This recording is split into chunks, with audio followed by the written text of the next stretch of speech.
Bienvenue à vous, chers téléspectateurs. Merci de nous faire confiance pour vous informer. Prenons le titre de ce journal. Depuis jeudi 13 juillet 2023, la RDC est sous le choc du décès par assassinat de Chéribin Okende, député national et ancien ministre de Transport. De nombreuses voix s'élèvent contre cet acte ignoble et formulent des demandes quant à ce qui doit être fait maintenant que le pire est arrivé. Mais à quel niveau se situent les dossiers à la justice? Tentative de réponse dans ce journal. Et dans une interview accordée à Reuters la semaine dernière, le président ougandais Yoweri Museveni a déclaré que le gouvernement de Joseph Kabila, soutenu par certains acteurs régionaux et internationaux, a donné aux ADF des locations gratuites au Nord Kivu et en Ituri. Ils extrayaient de l'or, du bois, collectés des impôts. Vous aurez des réactions des différentes classes politiques congolaises dans ce journal. Bienvenue à vous, chers téléspectateurs, et merci de nous faire confiance pour vous informer. Ouvrons cette session d'information avec cette première dont je l'ai d'ailleurs annoncé dans le sommaire. Depuis jeudi 13 juillet 2023, la RDC est sous le choc du décès par assassinat de Chéribin Okende, député national et ancien ministre de Transport et voies de communication. De nombreuses voix s'élèvent contre cet acte ignoble et formulent des demandes quant à ce qui doit être fait maintenant que le pire est arrivé. Mais à quel niveau se situent ces dossiers à la justice? Tentative de réponse avec Nancy Chimoneka. Regardez. Des États-Unis à la France, en passant par le Royaume-Uni, de Ensemble pour la République à la présidence, en passant par la Senko, la Mouka et l'Assemblée nationale, ou encore de Moïse Katumbi à Denis Mukwege, en passant par Martin Fayulu, Matata Pogno et Claudel Lubaya, la sidération est totale, mais les recommandations et les qualifications de ces faits ne sont pas forcément les mêmes. Après la mort du député d'opposition Chéribin Okende, une enquête a été ouverte. Le policier et garde du corps de cet ancien député qui l'accompagnait mercredi en fin d'après-midi à la Cour constitutionnelle est le premier suspect à être arrêté le même jeudi de la découverte du corps de Chéribin Okende. Vendredi 14 juillet, le chauffeur de Chéribin Okende est placé dans la garde à vue dans le cadre de cette enquête, rapporte une source proche du dossier. Si l'on s'en tient au récit fourni par le premier suspect, jusqu'à présent le garde du corps est le seul à avoir confirmé que son patron était stationné dans les parkings et la justice a quant à ça lancé un appel à témoins. Pour l'heure, l'enquête judiciaire est instruite par le parquet de grande instance de Kinshasa-Gombe, bien que le crime ait été commis par arme à feu. Le gouvernement a décidé d'y associer tous les services de sécurité et les enquêteurs essayent de faire la lumière sur les circonstances de sa disparition plusieurs heures avant la découverte de son corps. Les autorités congolaises ont demandé du soutien à des pays étrangers. Les enquêteurs devraient aussi obtenir un renfort de pays amis, comme l'a rapporté jeudi le porte-parole du gouvernement Patrick Mouyaya. Un souhait renouvelé lors du Conseil des ministres du vendredi. Régulièrement sollicité par les autorités judiciaires, le Bureau conjoint des Nations Unies aux droits de l'homme n'a pas encore reçu des demandes pour son expertise, notamment en médecine légale. Il a déclaré suivre les dossiers de très près depuis la disparition de Chéribin Okende.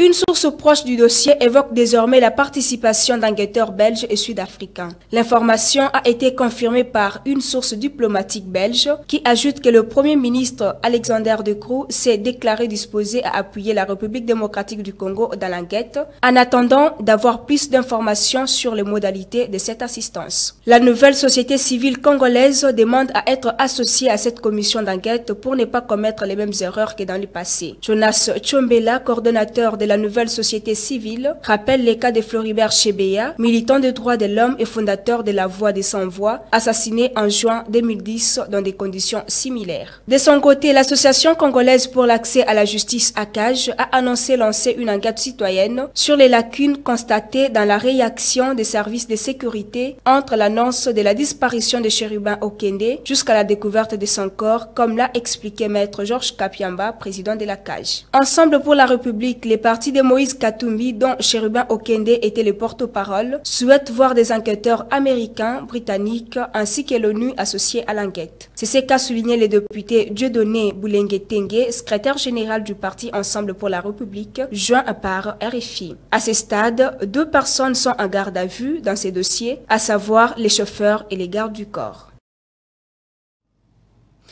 Toujours dans la même registre de la disparition de l'ex-ministre de Transport et Voies de Communication, Chéribin Okende, ça fait parler beaucoup et plusieurs Congolais d'ailleurs, politiques ou non. Suivez-le donc au micro de Penny Mukuna et Charlie Esdras Mpoy. Suivez. Bon, d'abord, ce que je dois dire par rapport à la mort brutale, parce que c'est un assassinat de notre cher Chéribin Okende qui a servi loyalement la République, c'est une mort qui nous préoccupe au premier degré. Nous sommes touchés, nos cœurs sont déchirés, nous sommes en deuil. Il y a de ceux-là qui indexent la responsabilité sur le pouvoir et il y a d'autres qui endossent la responsabilité sur les opposants. Mais je pense à ces stades, nous devons, nous tous, se confier à la transparence de l'enquête de la justice. Et donc, la disparition de Chéribin Okende, je pense que c'est un grand manque pour la République. Nous sommes en deuil, nous continuons de pleurer, mais nous devons pleurer tout en laissant le gouvernement faire son travail. Nous présentons d'abord nos condoléances les plus attristées à sa famille biologique et à tout le peuple congolais de pères et de mères qui ont perdu un des leurs. Sa famille politique, moi, je ne présenterai jamais nos condoléances parce que la question que bon nombre de Congolais doivent se poser est de savoir à qui profitent ces crimes. Parce que Chéribin Okende ne constituait nullement aucune menace ni politique ni sécuritaire vis-à-vis du régime. Nous demandons au service de sécurité et à la justice de mener des enquêtes, des très bonnes enquêtes. Je félicite le chef de l'État de son implication personnelle, du fait qu'il a dit qu'on va disponibiliser des services étrangers qui le viennent d'ailleurs. Il y a déjà la Belgique qui avait sollicité de venir pour mener ces enquêtes indépendantes. Il y a aussi l'Afrique du Sud. Nous sommes confiants que l'IMER sera faite sur ces crimes odieux. Ceci profite à ces opposants qui veulent salir les régimes Tshisekedi, qui veulent discréditer ces régimes, qui veulent créer une instabilité. Donc ces crimes ne profitent nullement au pouvoir, mais beaucoup plus aux opposants qui ne pensent qu'à décrédibiliser Tshisekedi, à créer un climat de tension pour éviter les élections. Okende est mort pour les élections. Et nous devons le venger en organisant ces élections et que Tshisekedi soit réélu. Bon, on a dit de pleurer qu'il y a l'insécurité. Il y a le kidnapping qui se fait, il y a l'enlèvement qu'on sort, il y a plein de trucs. On a décrié haut et fort, mais il y a des ministres qui nous ont dit qu'il n'y a rien par rapport à cela. Alors, des fois, c'est sur base de cela, on va frapper fort que les cas. Vous comprenez? Pour moi, tout dramatiser en côté. Parce qu'on a mis sur Nzambe, toza égal bisonyos. Nous autres nyonso et mériter paiement, et mériter molimo, et mériter respect. Vous comprenez? Si on doit formuler autour de ça, je suis vraiment désolé. Pourquoi? Parce qu'il y a tant de personnes au Bazo Koufanakati à Kinshasa en parlant de l'insécurité. Ça démontre l'insécurité aux populations à de crier haut et fort. Nous devons voir la chose. Na bagadi ko na na chauffeur na tambula na e comme dit possible na ba chauffeur na gadi ko nyonso ba bunga ki ba omona te mutabungi so 3 jours te ko mona mutu ebembe est-ce que wana e to go benga ngoni to go benga ngoni eza ba kinape ba ko tika eka wana ni ba bolobio akufi ipolitique na biso na mboko ezo kene mabe ko nzambo ke fa fungula miso na ipa batu ba peme na e basimise baberte wana c'est ça babera et aussi msa mukonza mboka eza bien té bon liwana est vraiment ça fait pitié pena mawa c'est pas normal les autorités mboka na biso ouais premièrement tous mes respects et que son âme repose en paix mais c'est pas bon.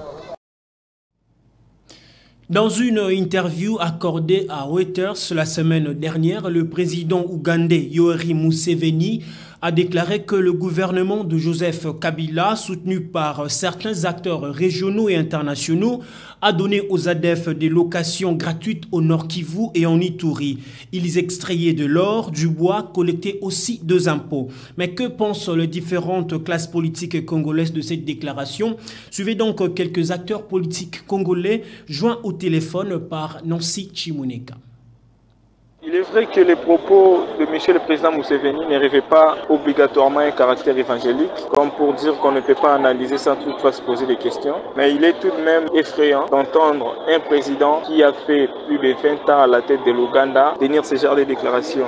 Des déclarations qui soutiennent les déclarations justement de Paul Kagame, qui avait déclaré autrefois que pendant les règnes de Joseph Kabila, le Rwanda travaillait en connivence avec les pouvoirs de Kinshasa, en commençant par leur tête. Je relais expressis verbis les propos de M. le Président Paul Kagame, tel qu'est déclaré. Donc, les Congolais licites peuvent se poser des questions sur quelle matière les pouvoirs Kabila et les pouvoirs Kagame collaboraient. Comme vous le savez que les ADF ont contrôlé des territoires au nord Kivu pendant plus de 15 ans, sous les règnes de Joseph Kabila. Ils ont œuvré dans les commerces de cacao et du bois sans être inquiétés, même pas un seul instant, par le pouvoir de Kinshasa. Par ces faits, on peut comprendre que les déclarations de M. le Président Museveni vaut son pesant d'or. Il est utile de souligner que nous avons toujours soutenu que pendant 18 ans de règne, M. Kabila avait baigné dans la corruption, la concussion, les pillages systématiques des ressources naturelles. Et nous avons toujours également souligné que Kabila n'avait pas agi seul, il avait agi en collaboration avec M. Kagame et même M. Museveni qui essaye à ce jour de se dédouaner alors qu'il est complètement et entièrement complice des pillages systématiques des ressources naturelles de notre pays. Et cela, c'était des connivences avec M. Kabila. Et ces propos de Museveni doivent être des propos interpellateurs, non seulement pour les peuples congolais, mais également pour la justice congolaise. Les procureurs généraux près la Cour constitutionnelle doivent à cette occasion ouvrir l'enquête pour permettre à ce que les responsabilités soient établies. Et cela peut se faire avec l'aide des partenaires étrangers pour que M. Kabila puisse répondre de ces présumés faits infractionnels qui découlent de ces actes de pillage systématique des ressources naturelles et tant d'autres. Et vous comprenez également par le propos de M. Museveni que la guerre qui sévit à l'est du pays, il y aurait une certaine part de responsabilité effective de M. Kabila et de ses complices qui était Museveni lui-même qui tente de se laver aujourd'hui et également de M. Kagame. Et nous estimons que la justice congolaise va se saisir de cette occasion pour pouvoir enquêter là-dessus, établir toutes les responsabilités, tant civiles que pénales, et que toutes les personnes qui avaient commis ou participé à ces actes puissent répondre de leurs actes et que les réparations soient faites. Le gouverneur du Kasaï oriental, Patrick Mathias Kabeya Machi Abidi, a effectué une visite officielle dans quelques coins de sa province dimanche 16 juillet 2023. Il était accompagné de quelques membres de son cabinet ainsi que le directeur général de la DGRCOR, Aimé Matambalukasu Sibamba. Images et commentaires. Caractérisé par une politique de proximité, après Bipemba, Djoulou, Mouya, le gouverneur de province, Patrick Mathias Kabeya Machi Abidi, un homme de terrain, s'est rendu ce dimanche 16 juillet dans la commune de Dibindi, dans le quartier Benamabika, non loin du grand séminaire, à quelques minutes de la source Lukelenge. Ici, il a communié avec la population de cette partie de la ville de Mbujimaï. Sur place, il a aussi visité la paroisse Notre-Dame de Lourdes, profanée il y a plus de 2 ans par des hommes non autrement identifiés. À son arrivée, la population en liesse venue l'accueillir est émue de voir de plus près l'autorité provinciale se rendre personnellement dans leur quartier pour s'enquérir de la situation de la paroisse, mais aussi palper de ce doigt la réalité quotidienne de ce peuple. Je suis flatté, c'est vraiment une surprise de voir notre gouverneur nous visiter, a indiqué un habitant de ce coin. Après avoir visité la paroisse, le chef de l'exécutif s'est adressé à la population venu communier avec lui. Je suis venu ici pour visiter d'abord cette paroisse. Nous allons en un premier temps apporter notre contribution pour sa réhabilitation, car nous travaillons dans la logique de reconstruction prônée par le président de la République, chef de l'État, Félix Antoine Tshisekedi Tshilombo. Je vais encore visiter l'érosion qui a coupé la grande avenue qui conduisait à la carrière, a indiqué Patrick Mathias Kabeya Machi Abidi. Poursuivant sa visite, le gouverneur a rencontré l'évêque du diocèse de Mbujimaï et celui de la France, eux aussi venus en visite dans ce quartier. Une occasion pour l'autorité provinciale de saluer le père évêque du diocèse de Mbujimaï. Accompagné de la population, le gouverneur s'est rendu à l'érosion située entre les quartiers Benakabongo et Mabika. Il constitue un obstacle pour les usagers. Une situation qui n'a pas laissé l'autorité indifférente. Avant de partir, le gouverneur a encore échangé avec le chef de ses quartiers sur bien d'autres questions. Il n'a pas manqué de remercier la population pour lui avoir réservé un accueil chaleureux. Le gouverneur était accompagné de quelques membres de son cabinet et du directeur général de la DGRK Or, Aimé Matamba Lukasu Chibamba, qui est aussi responsable de la dynamique. Parlons religion à présent. Le pape François a nommé samedi 15 juillet 2 évêques auxiliaires de Kinshasa, dont le révérend père Edouard Timbangoma, tchétiste. Revenons sur le parcours de cette nouvelle auxiliaire avec Nancy Chimuneka. Regardez. Le père Edouard Tsimbangoma était depuis le mois de septembre 2022 adjoint au vicaire épiscopal dans les vicariats pour la vie consacrée, les mouvements ecclésiaux et sanctuaires, ainsi que vicaire dans l'unité pastorale Saint-Martin de Paye au diocèse de Liège en Belgique. Il est né en 1957 à Boma, au Congo central, en République démocratique du Congo. En 1978, il fait ses premiers vœux chez les chétistes et en 1985, ses vœux perpétuels. Durant ses études de philosophie et théologie, il sera missionnaire en Haïti. En 1989, il est ordonné prêtre à Boma. Après différentes missions de formateurs et une présence à Saint-Louis, il est d'abord élu conseiller général en 1999, puis supérieur général des chétistes de 2005 à 2011. Il devient alors le premier non-européen supérieur général de la congrégation. En octobre 2009, il est père synodal pour le 2e synode africain sur la réconciliation à Rome. De 2011 à 2020, il devient recteur du grand séminaire Saint-Marc à Bangui en République centrafricaine. Entre 2013 et 2016, il accueille plus ou moins 10 000 réfugiés au grand séminaire suite à l'insécurité dans les pays. Depuis l'annonce de sa nomination, la date de son ordination épiscopale n'est pas encore connue et sera communiquée ultérieurement. Vous avez donc suivi les commentaires de Nancy Chimweneka. La ville-province de Kinshasa a vibré le 14 juillet 2023 au rythme d'une conférence masterclass sur le wedding planner qu'a organisé Pembele Events à Silikine. Détail dans ces reportages. Depuis un certain temps, en République démocratique du Congo, plus particulièrement à Kinshasa, s'observe la montée en puissance d'un travail appelé Wedding Planner, qui consiste à planifier et organiser de mariages avec beauté et professionnalité. Le vendredi 14 juillet 2023, la ville-province de Kinshasa a vibré au rythme de la conférence et masterclass qu'a organisé Fabrice Pembele, le patron de Pembele Events au village Silikine à Kinshasa. Un masterclass qui était essentiellement basé sur un thème « Comment devenir expert dans l'événementiel ». Un cadre purement théorique et pratique qui a permis aux participants d'acquérir suffisamment de connaissances sur ce métier qui rend plusieurs fêtes de mariage inoubliables. Un événement historique et intellectuel qui ne laisse pas sans mots le patron de Pembele Events, Fabrice Pembele, qui s'exprime en ces termes. On a voulu venir, pas en tant que donneur de leçons, mais on a voulu venir pour essayer de comprendre quel est le problème, les vraies problématiques que nous rencontrons ici et pour essayer de palper, pour voir si c'est la même chose que nous rencontrons là-bas. On a voulu venir ici sur le terrain et contacter les personnes qui connaissent le terrain mieux que nous et qui pourront directement nous orienter, nous guider et surtout nous assister lors de cette masterclass. De son côté, les classeurs, l'un des panélistes, donne aussi son point de vue. C'est un moment exceptionnel quand on échange avec ceux qui aspirent ou travaillent dans le même secteur que moi. C'était un moment d'échange exceptionnel que j'ai beaucoup apprécié.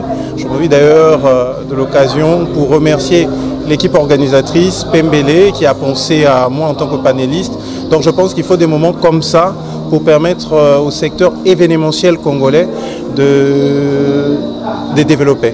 Pour rappel, cette activité de masterclass a été sponsorisée officiellement par la maison Mira Service, coordonnée par M.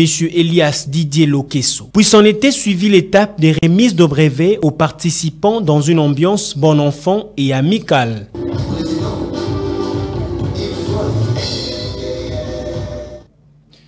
Le ministre des Sports et Loisirs a décidé ce lundi 17 juillet de la mise en place d'une commission mixte composée de 21 membres afin d'élaborer un format consensuel et réaliste pour le championnat national de football. Regardez.